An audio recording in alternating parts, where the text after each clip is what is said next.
주님께서 여러분과 함께 또한 사제의 영과 함께 루카가 전한 거룩한 복음입니다. 주님 영광 받으소서. 그때 바리사의 몇 사람이 예수님께 다가와 어서 이곳을 떠나십시오. 헤로데가 선생님을 죽이려고 합니다. 하고 말하였다. 그러자 예수님께서 그들에게 이르셨다. 가서 그 여우에게 이렇게 전하여라.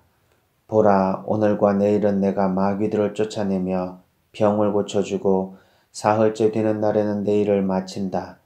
그러나 오늘도 내일도 그 다음 날도 내 길을 계속가야 한다. 예언자는 예루살렘이 아닌 다른 곳에서 죽을 수 없기 때문이다.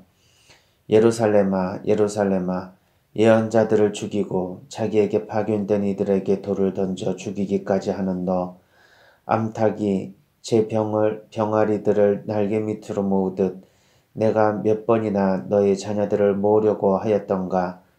그러나 너희는 마다하였다. 보라, 너희 집은 버려질 것이다. 내가 너희에게 말한다. 너희가 주님의 이름으로 오시는 분은 복되시어라 하고 말할 날이 올 때까지 정녕 나를 보지 못할 것이다. 주님의 말씀입니다. 그리스도님 찬미합니다. 참 예수님, 예수님.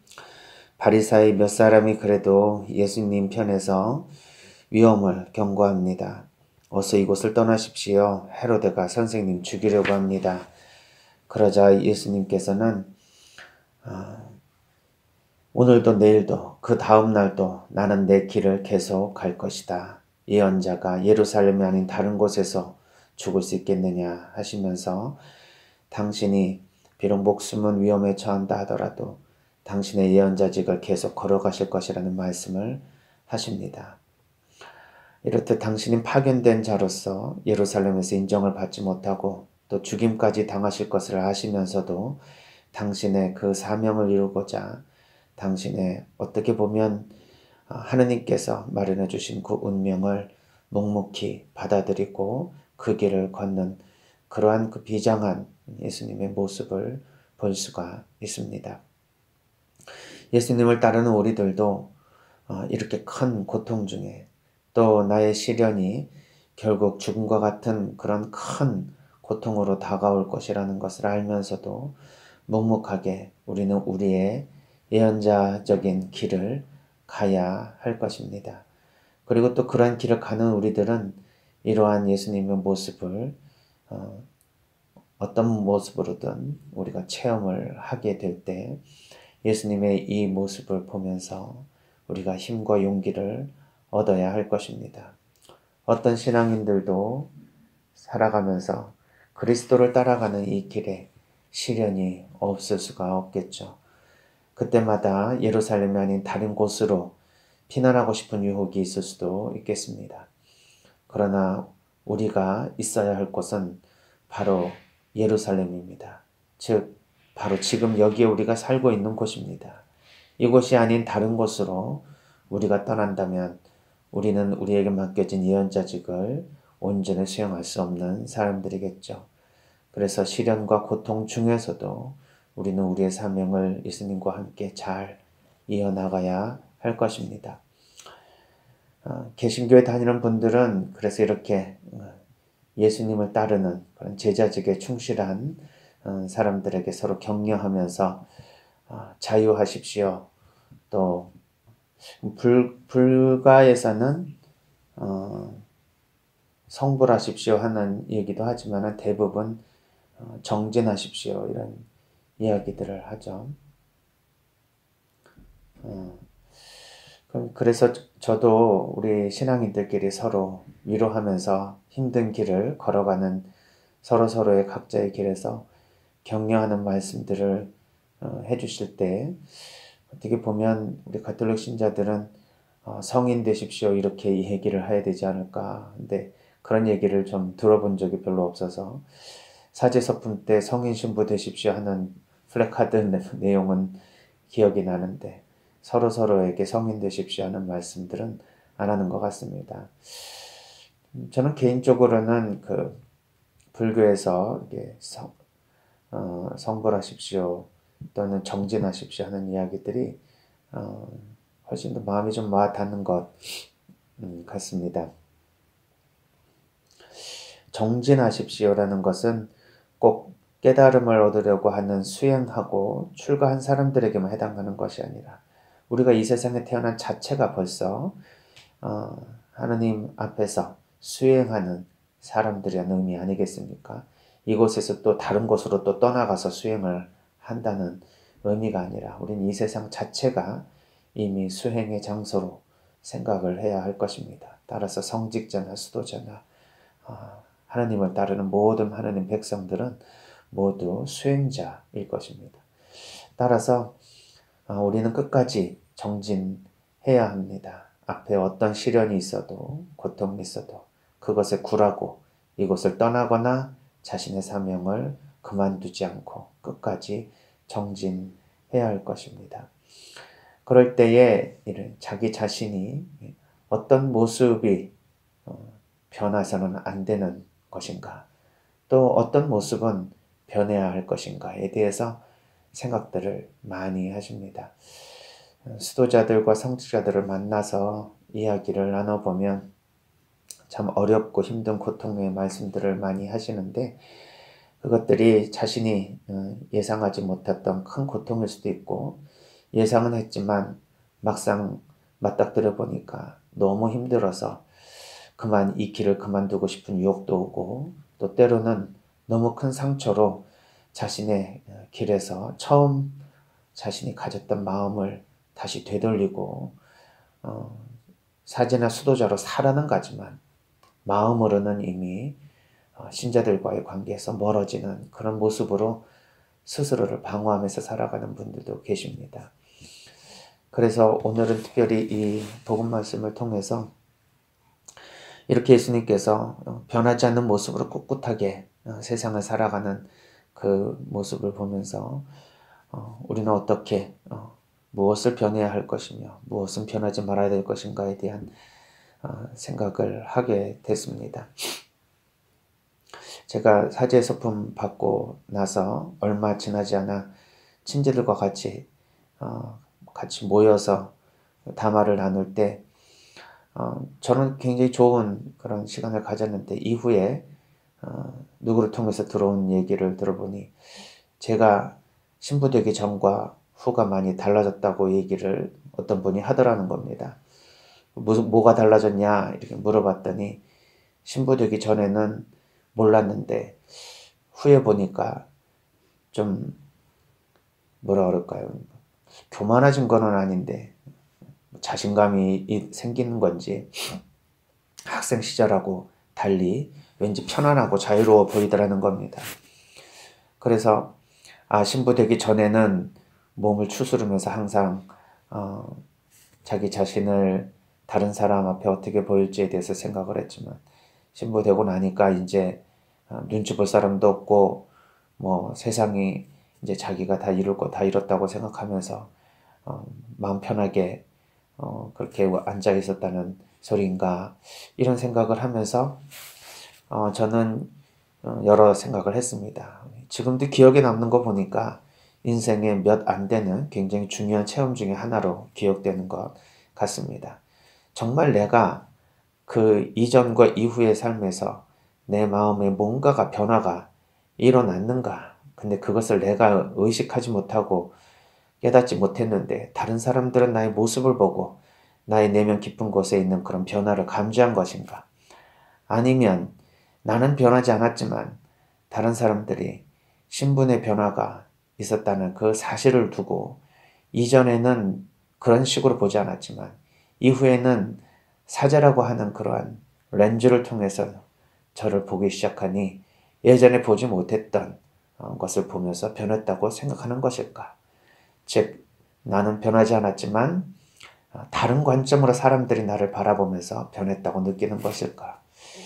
이 두 가지를 놓고 곰곰이 생각을 해봤는데 예를 들면은 제가 서품 받기 이전에는 자신감도 없고 사람들에게 늘 눈치를 보고 그러고 살다가 서품을 받으니까 이제는 뭔가 내가 목표를 달성했다고 생각하면서 자신만만하게 그렇게 내 마음 자세가 바뀌었다는 것을 인정하기가 되게 어려웠습니다.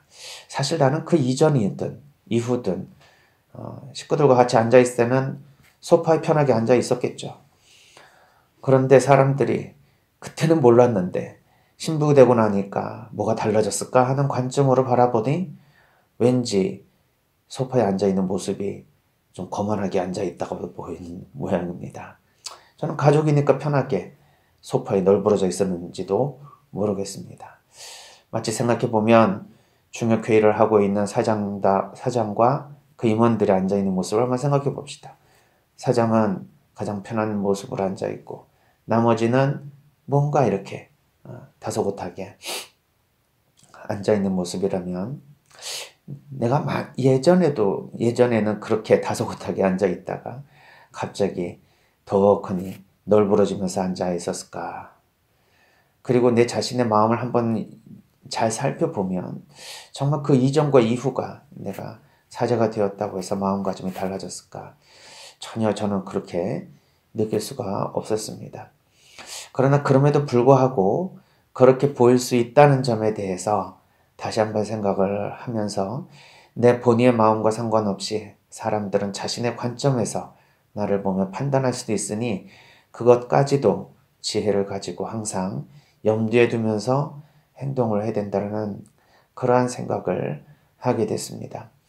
많은 신부님들이 또는 수녀님들도 그렇고 자신의 의도와 상관없이 사람들이 자신을 오해하고 자신을 비난하고 또 자신에게 상처를 줄 때 처음에는 그러한 상처에 대해서 이건 아닌데 하고 분노를 느끼다가 점차로 이것이 쌓여가면서 그 분노는 사람들로부터 자기 자신을 떼어놓는 그러한 경험으로 자신이 해석을 하게 되고 결국 사람들 안에 있어야 됨에도 불구하고 사람들을 떠나는 모습들을 종종 보게 됩니다. 어떤 신부님은 그래서 나는 신자들을 이제 개인적으로는 안 만나겠다. 그리고 강론에서만 신자들과 공식적으로 만나겠다. 이렇게 선언한 분도 계십니다. 또 어떤 분들은 어떤 신부님은 하도 신자들이 머리가 길다고 해가지고 머리를 좀 짧게 쳤더니 어떤 신자들이 머리가 짧아서 그게 신부님이 군인같이 보이니까 안 좋다고 해서 머리를 또 조금 잘라야 되느냐 하면서 내가 왜 이렇게 신자들의 이런저런 평가에 따라서 내가 움직여야 되는가. 그래가지고 화딱지가 나셔가지고 그냥 머리를 빡빡 밀었다고 하십니다. 그러자 양편에서 다 비난을 쏟아내었다.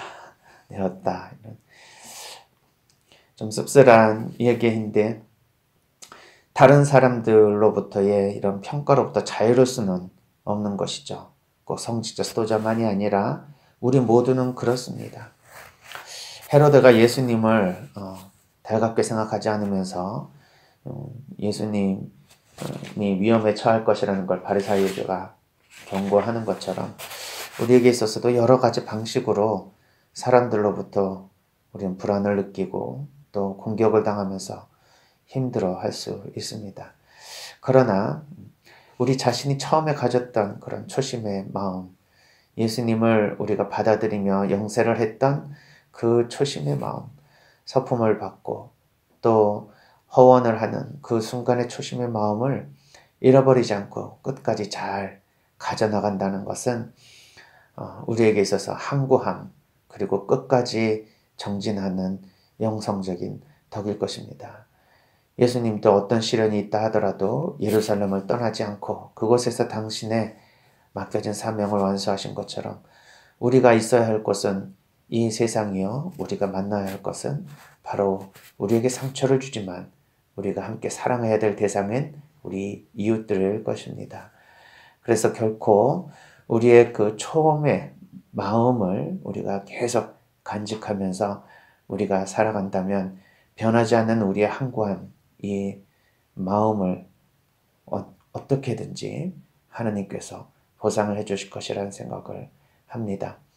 그러나 변해야 할 것은 그때그때의 우리의 행동적인 그리고 언행을 통해서 드러나는 우리의 모습들은 다른 사람들에게 유감을 주거나 아니면 분심을 주거나 또는 오해와 분쟁을 일으킬 수 있는 여러 가지 모습으로 나타날 수 있으니 지혜를 가지고 그런 모습들은 우리가 잘 경계하면서 스스로의 모습을 추스려야 할 것입니다. 즉 나의 내면과 본질은 변함이 없어도 내가 바깥으로 드러나는 나의 모습과 행동은 항상 지혜롭게 그때그때의 상황에 맞춰서 변화를 해야 하는 것. 그렇게 한다면 우리는 지속적으로 항구하게 그리고 우리의 맡겨진 사명을 변함없이 수행하는 수행자의 모습으로 이 세상에 살아갈 수 있지 않을까 생각이 들었습니다. 오늘 사도 바울의 로마서 제1독서의 말씀 다시 한번 묵상해 봅니다. 무엇이 우리를 그리스도의 사랑에서 갈라놓을 수 있겠습니까? 환난입니까? 역경입니까? 박해입니까? 굶주림입니까? 헐벗음입니까? 위험입니까? 칼입니까? 이는 성경에 기록된 그대로입니다. 저희는 온종일 당신 때문에 살해되며 도살된 양처럼 여겨집니다. 그러나 우리는 우리를 사랑해 주신 분의 도움에 힘입어 이 모든 것을 이겨내고도 남습니다.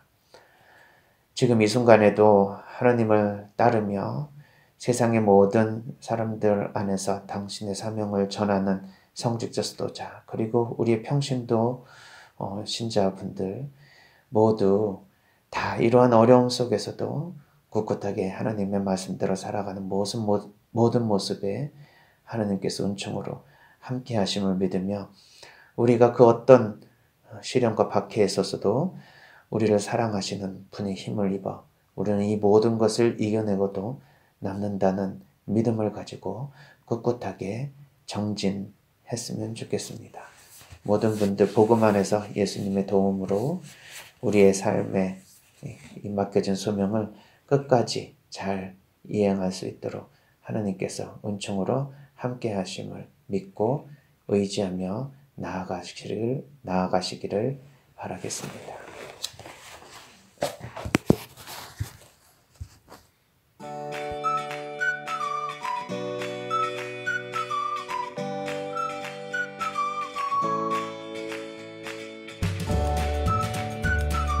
생태맘 청국장.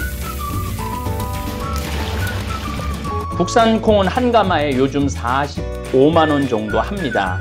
수입 콩은 국산 콩이 6분의 1 정도 한다고 그럽니다. 근데 저희들은 단 한 번도 수입 콩을 쓴 적이 없습니다. 성필리포 생태 마을에서는 콩값이 뛰어도 내려도 가물어도 풍년이 들어도 흉년이 들어도 청국장 가루는 지난 10년 동안 1kg에 3만 원 판매 변함이 없습니다. 우리 생태맘, 우리 청국장 가루 이름이 생태맘입니다. 생태마음, 엄마의 마음 이런 것을 합쳐서 생태맘 청국장 가루입니다. 미국 FDA 식품의약청 심사도 통과해서 1년에 50만 달러어치를 벌써 3년째 수출도 하고 있습니다. 어쨌든 여러분들 청국장 가루 많이 구매하셔서 맛있게 많이 드시기 바랍니다. 저는 아침에 밥숟갈로 2숟갈 물에 타서 마십니다.